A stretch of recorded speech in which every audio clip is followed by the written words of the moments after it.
आराम से आराम।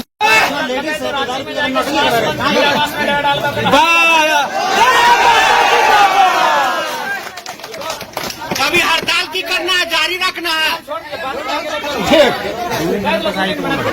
चारों जिले में ऐसा क्यों होता है? बाकी जिलों में आज तक कभी ना आंदोलन की आवश्यकता उस तरफ पड़ी, ना ही कभी लोगों ने इस बात का सूचना भी दिया कि हमारे साथ ये व्यवहार हो रहा है। लेकिन बोकारो जिला में ये दूसरी बार है। पिछली बार जब विधानसभा का सेशन चल रहा था, बजट सत्र, उस समय भी मैंने सदन में बात को उठाया था कि भाई हमारे बोकारो जिला के लगभग सभी प्रखंडों के जो आउटसोर्सिंग कर्मचारी है स्वास्थ्य विभाग के, वो धरने पर हैं अपने बकाये वेतन की मांग को लेकर, पीएफ ईएसआई की मांग को लेकर।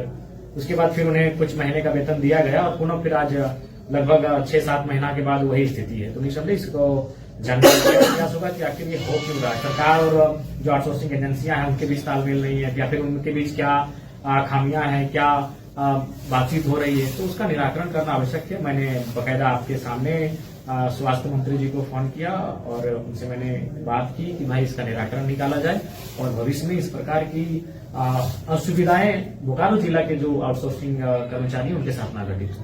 ये एम्बुलेंस कर्मी के साथ भी ऐसा होता है, उसका भी पेमेंट रुक जाता है, कहीं गाड़ी खराब होता है, अच्छा से गाड़ी का मेंटेन नहीं होता है। ये लोग इस पर भी ध्यान नहीं देते हैं। देखिए, हमें लगता है कि अभी फिलहाल स्वास्थ्य विभाग के सभी पदाधिकारी समेत कर्मचारियों को विशेष रूप से सजग रहने की आवश्यकता है।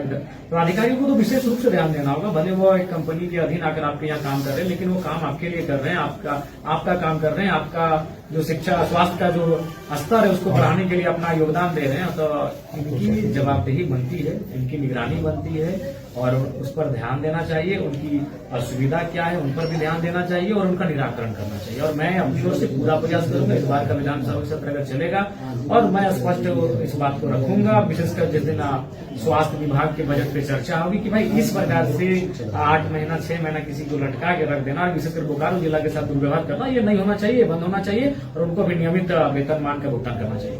सर, ये सब पीएफआई का जो बात है, ये सब आश्चर्यजनक है। इसको लेकर लेबर सुप्रिंटेंडेंट से भी बैठेंगे, लेकिन आज संभव नहीं है। बाकी प्रतिनिधिमंडल उनसे बैठ के बात करेगी कि आखिर क्या खामियां हैं। जी बिल्कुल, 30-35 अगर संविदा कर्मी होते हैं तो भाई आपका पीएफ ईएसआई की सुविधा दी जाती है। यहाँ तो 700 के आसपास संविदा कर्मी है और उनको अगर पीएफ ईएसआई की सुविधा नहीं मिल पा रही है तो हमें लगता है ये कोई ना कोई डिफॉल्ट है, उसे दूर करने की आवश्यकता है। संविदा कर्मी आज छोटे से बैठे हुए हैं, उनका भी वार्ता में क्या डिस्कस निकल गया, इनका समाधान निकला। हाँ बिल्कुल, अभी हम लोग डीसी सर और सिविल सर्जन सर के अथक प्रयास से 30 लाख रुपए का अलॉटमेंट मांगे थे, उसमें से 30 करोड़ रुपए का अलॉटमेंट मांगे थे, उसमें से 5 करोड़ रुपया अलॉट हुआ है। वो शनिवार को 5 बजे शाम में आया है। कल सर रविवार था इसलिए वो प्रोसेस नहीं हो पाया। आज हम लोग क्योंकि रेगुलर सिविल सर्जन जो है वो छुट्टी पर है, हम चार्ज में हैं, तो कल तक ये प्रोसेस हो जाएगा, ट्रेजरी में से पास हो जाएगा और हम लोग 24 तारीख को राइडर को दे देंगे। 24 तारीख के शाम तक उम्मीद करते हैं कि इनके बैंक अकाउंट में चला जाएगा। तो 3 महीने का सैलरी, मतलब ये कंफर्म है कि इनको 3 महीने का सैलरी मिल जाएगा। बिल्कुल 1-2 दिन के अंदर मिल जाएगा, 2 दिन के अंदर मिल जाएगा। बार बार क्यों हो रहा है सर? सरकार से अलॉटमेंट आएगा तभी तो किसी को सैलरी दिया जा सकता है, क्योंकि 690 संविदा कर्मी है, किसी के बस का चीज तो नहीं है कि सैलरी दे। जब सरकार अलॉटमेंट देता है तभी यहाँ से अलॉटमेंट मतलब सरकार में ये फंड की कमी है, किस वजह से ये तो सरकार ही बता पाएगी। तो आप लोग बार बार लिखा जाता है। अच्छा, सरकार ने डिमांड किया जाता है। ये संविदा कर्मी का ईएसआई और पीएफ की बात हो रही है, ये इन लोग का अभी तक नहीं मिला है, ये क्यों? लेबर सुपरिटेंडेंट है ना, वो बोले हैं कि इन लोग की टीम है ना, एक प्रतिनिधि मंडल उनसे मिले और इस पर भी बात करने के लिए तैयार। अच्छा सर, एक ठेकेदारी का जब समस्या आती है तो तब इस तरह का बात बोलते हैं, पहले आप लोग क्यों नहीं सचेत? तो ये लोग पीएफ के लिए है ना, लेबर सुपरिटेंडेंट से मिले नहीं है अभी तक। अच्छा, ये चीज बताइए ना कि कोई भी काम लेने जाते हैं, कहीं भी ठेका भी लेने जाते हैं, तो उसके पास ईएसआई, हर एक अपने एम्प्लॉय का ईएसआई पीएफ होना चाहिए, एक नॉर्मल एक बेसिक प्रोसीजर है।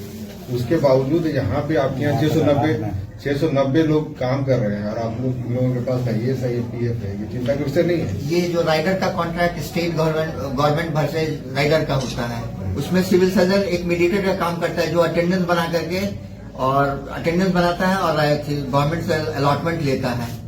कोई बात तो नहीं, जो- काम तो आप ही के यहाँ कर रहे हैं ना सर। काम तो हमारे यहाँ कर रहे हैं, इसीलिए हम लोग अटेंडेंस देते हैं, उसके बाद उसका ट्रेजरी का बिल बिना निकालते पीएफ हैं। के आप लोग अगर कॉन्ट्रैक्ट किसी को दे रहे हैं और उसका हम नहीं दे रहे हैं, स्टेट गवर्नमेंट से उसका ये होता है। इस स्टेट गवर्नमेंट की चूक है सर ये वाली। ये तो वहाँ कोई होता होगा, डॉक्टर्स तो बहुत सारे ऐसे एम्प्लॉय हैं आपके संविदा कर्मी जिनका अभी तक पीएफ खाता नहीं खुला है, वो किसका कमी मानते हैं, आपका कमी है या इसकी उसका? जानकारी मुझे नहीं है, हम इस पर बात कर लेंगे।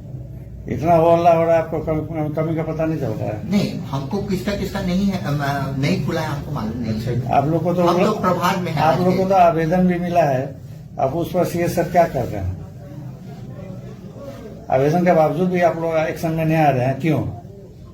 नहीं, हम लोग को अलॉटमेंट जब आया तो हम लोग तो पैसा देने के लिए तैयार हैं। पैसा ही नहीं, पैसा दे दीजिएगा, काम हो, रोड में एक्सीडेंट हो जाएगा, मर जाएगा, उसका जिम्मेवार कौन होगा, आप होंगे या राइडर होगा? राइटर से इनका कॉन्ट्रैक्ट है। राइडर से कॉन्ट्रैक्ट है, तो आपने कभी जानने की कोशिश की ये बात कि इनका पीएफ भी खाता नहीं खुला है? ठीक है, आगे इस पर सर को बता देंगे। आपको क्या नाम हुआ सर? मेरा नाम डॉक्टर संजय कुमार है। अभी आप प्रभार। करवा